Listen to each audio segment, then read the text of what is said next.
You are watching NCN.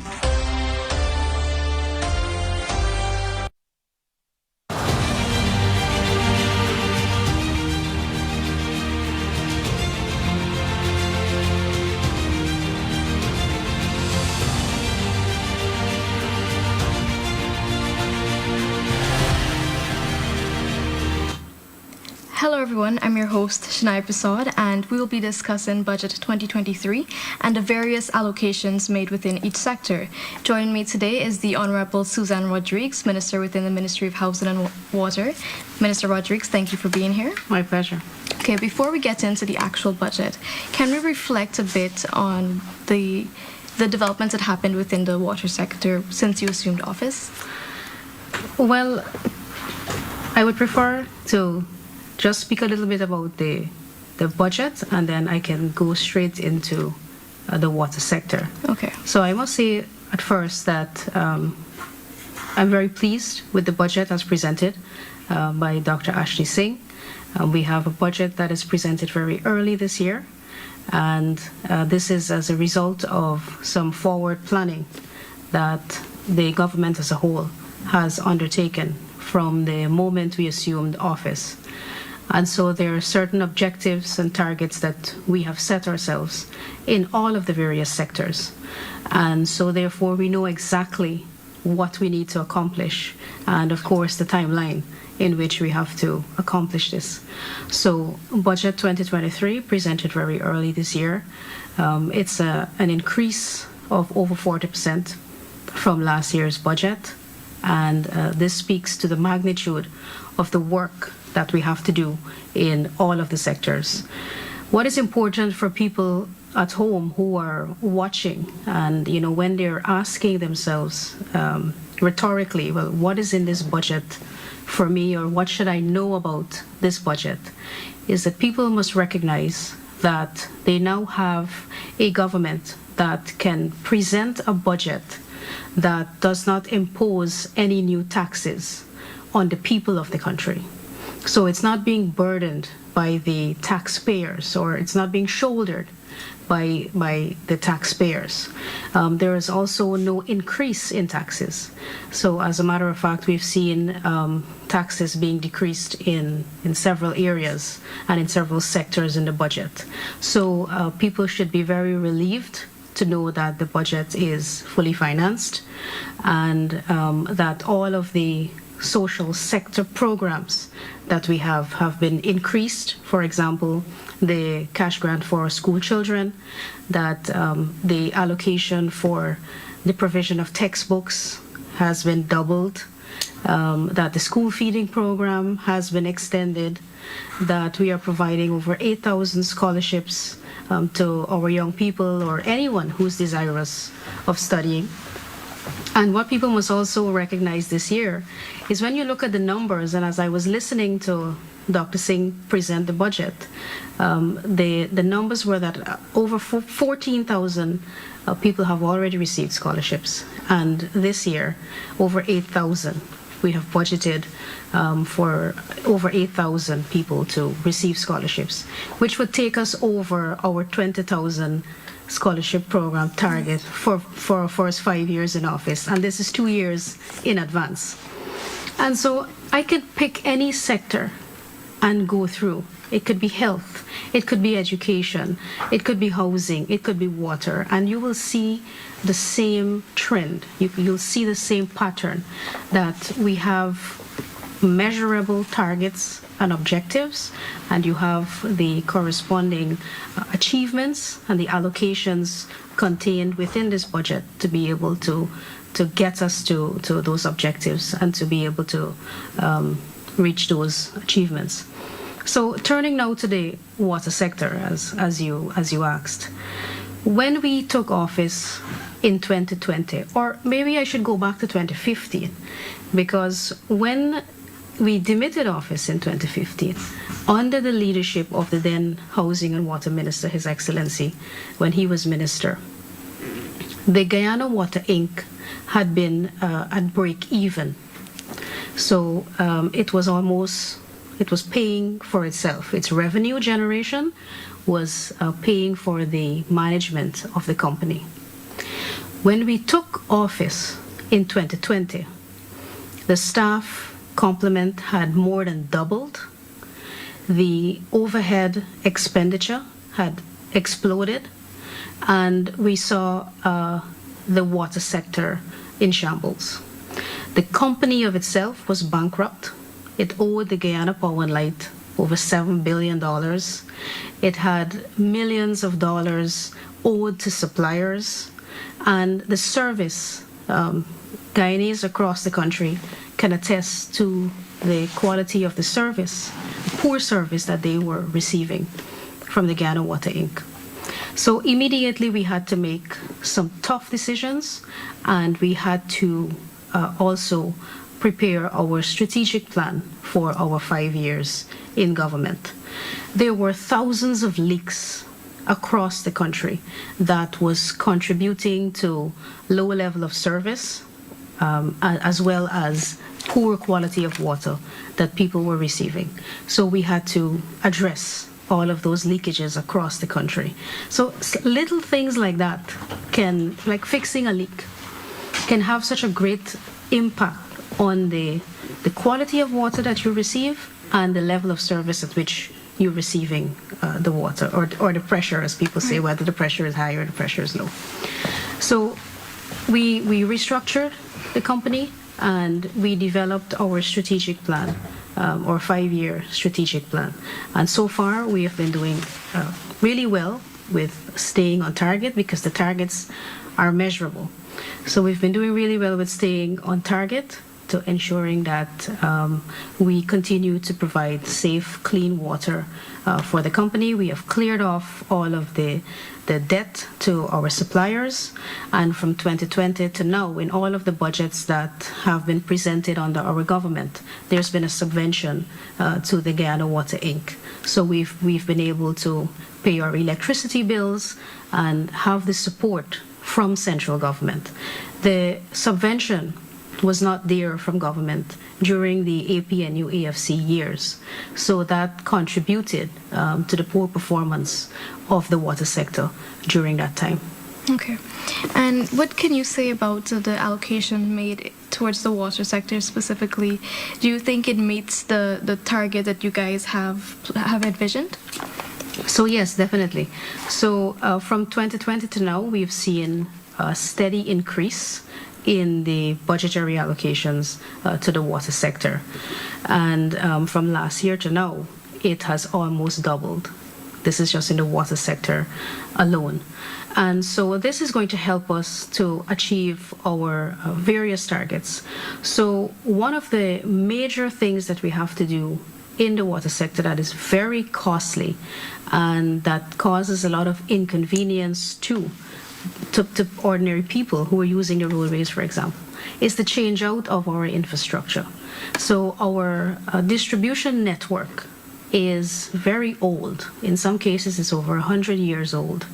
And so we have to do the difficult task of changing all of those distribution network, all of the pipelines. Like, for example, you see that major project that we're executing along Church Street from Shelter Belt going down to Bank of Guyana. It causes a lot of inconvenience on the road, but it's for people to understand that we are upgrading all of our distribution network so that they can receive a safe, cleaner water, and so that they can have an improved level of service in the delivery of that water.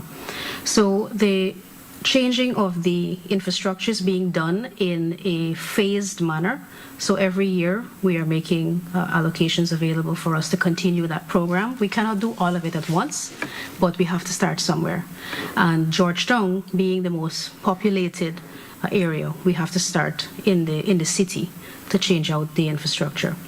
We have also the very important task of delivering treated water to people, which is in keeping with our manifesto commitment of achieving 90% coverage of treated water on the coastline.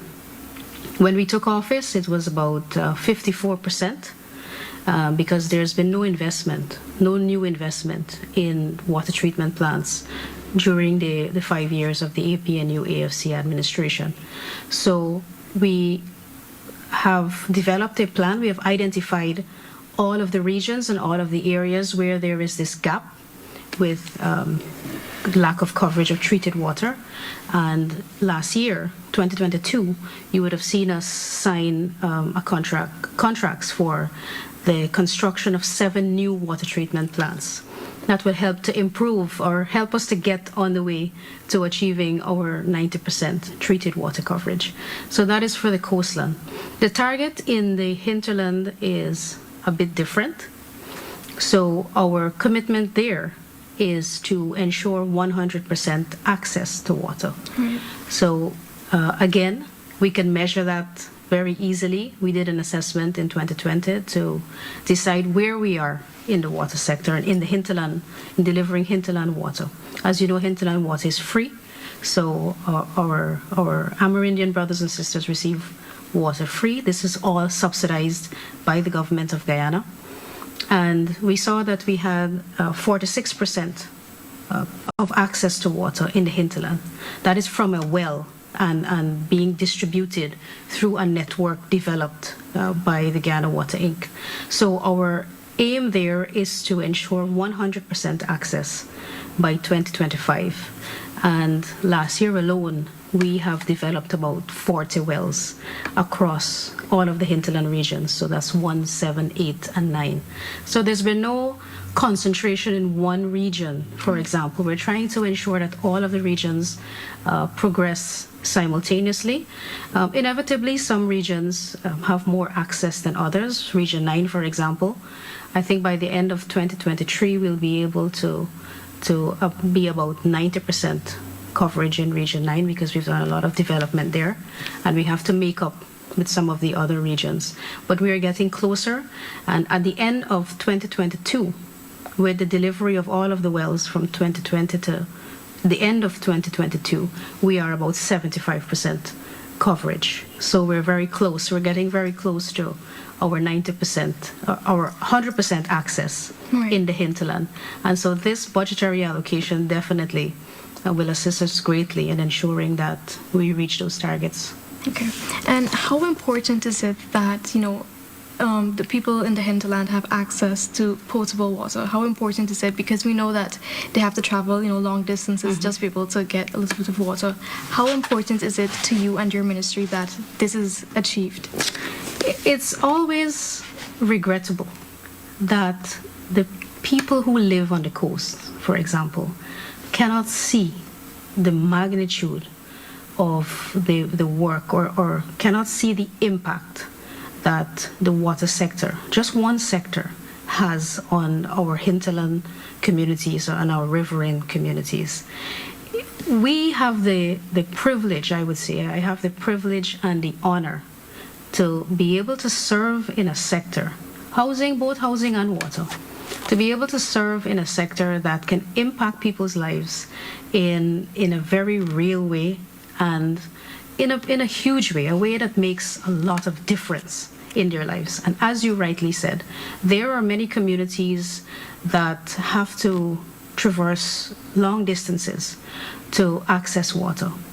And as is the culture in our hinterland communities, the woman is the one who is traveling these. She has this responsibility to go travel long distances, carrying water for her family. And so when you can deliver a well in the center of a community and have a distribution network where they either have an individual connection to their home or they have maybe a standpipe that is nearby, that they can just come outside of their home and water is right there. Safe, clean water, that if perhaps there is a flood, their water source is not affected. Because in some communities they have hand-dug wells, and if the flood comes, then that well is contaminated and the water is no longer safe for consumption. So apart from saving time, apart from not having to journey to get water for your family. All that time saved, we are also ensuring that the families are protected, that there is no breakout in cholera or any diseases, that the water is safe for consumption. So even with iron content in the water, which is something you can't avoid from using water from a well, whether it's on the coastline or the hinterland, there's always a trace of iron content. Even in that case, the water is still safe for consumption. And the people in the hinterland are always very, very grateful for that. So the impact on the Amerindian communities, for example, it's not easily measured. You can't just measure it by numbers. Of course, you can say, yes, 200 people or 300 people in this community is receiving first-time access to water. But the impact on their individual lives or on their family is so much greater. And that is something we can't measure by a budgetary allocation or by numbers. So that is something that I always hope that when we report on these things or when we speak about these things, that the people on the coast really have an appreciation for the work that is done in our hinterland communities, because it's not always seen or it's not always visible for them.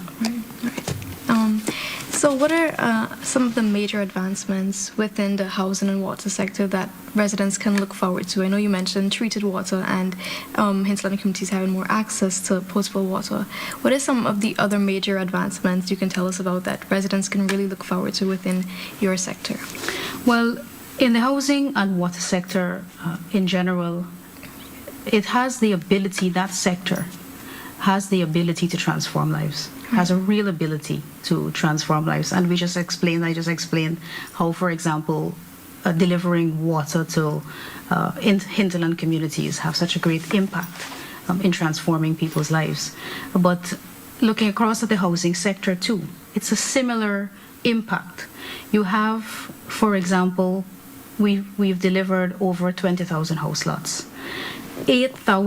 Over 8,000 of that, or just about 40%, and I spoke about this before, went to single women. And so that single act of ensuring that these women have access to housing transforms their lives. It empowers them, and having access to finance so that they can construct their own homes. It has an impact that is not measurable.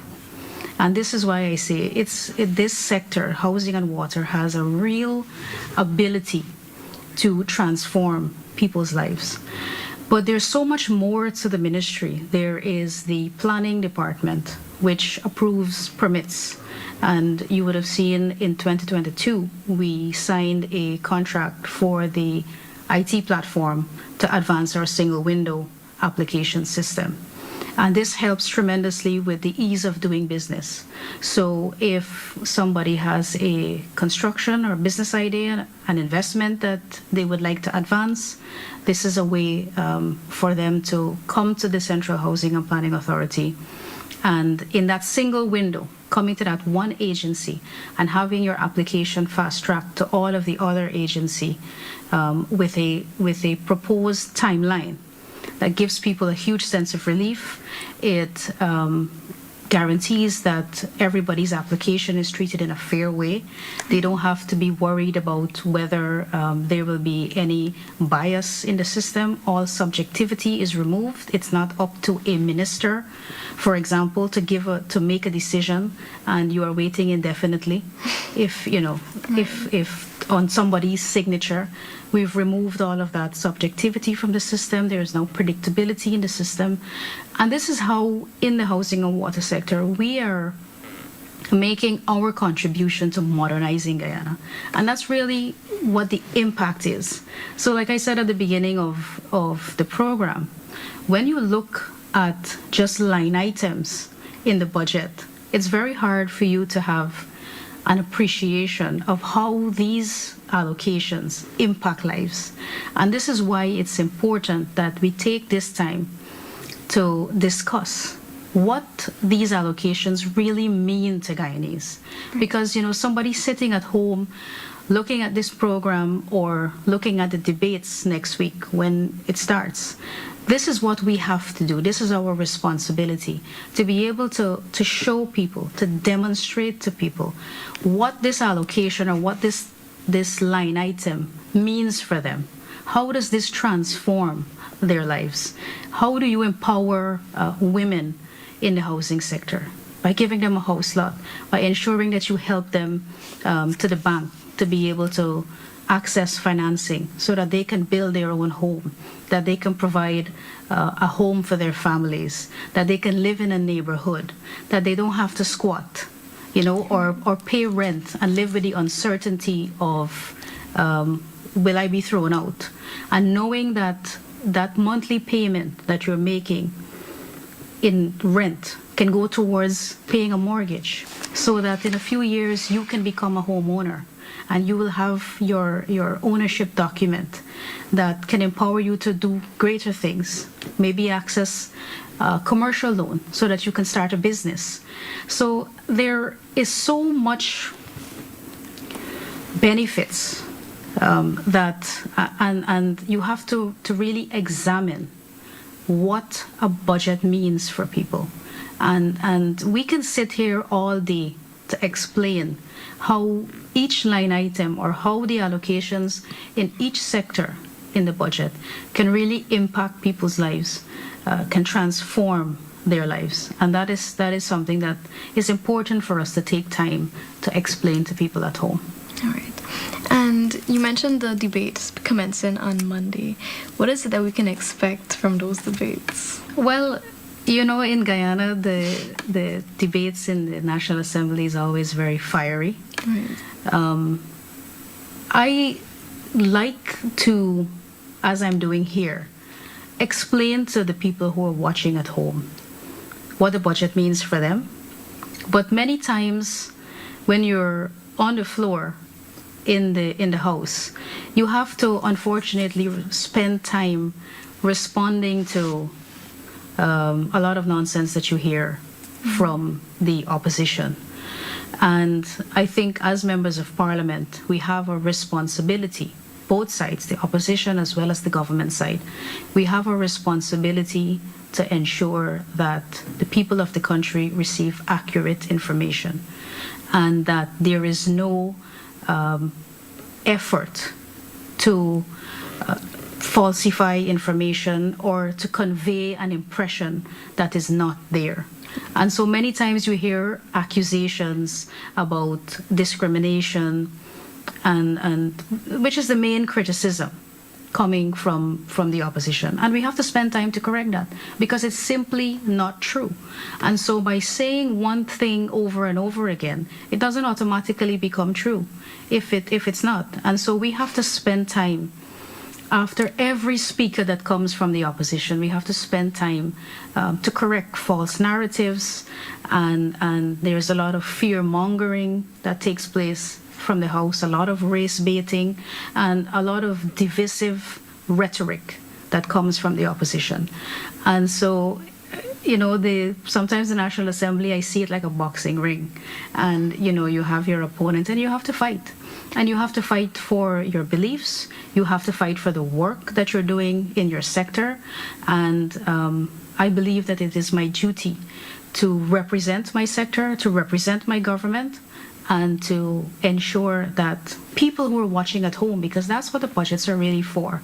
It's for Guyanese who are watching from home or work or wherever, that they understand the development that is taking place in the country, and they understand the work of the government.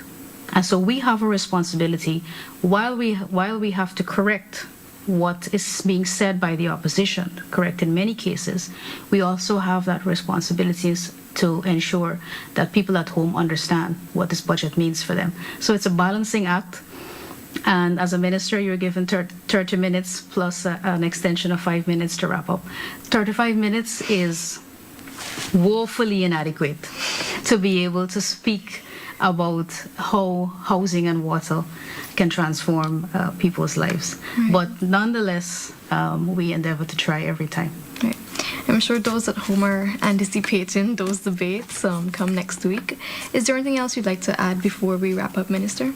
So I would just like to encourage people to tune in. It's important for you to look at these programs where you have the ministers of the government and members of parliament explaining what the budget means for people at home.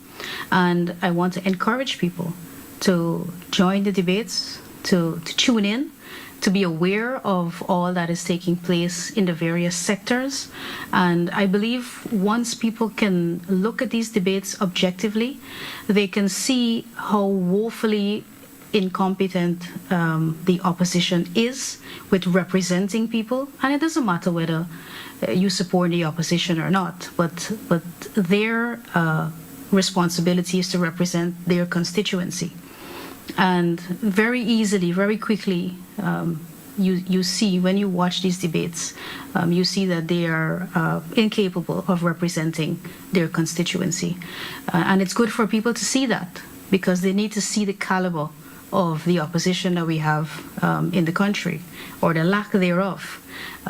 But it's also equally important to focus on the work of the government and to understand how this work and how this budget will impact their lives. Right. Thank you, Minister Rodrigues. Thank you very much.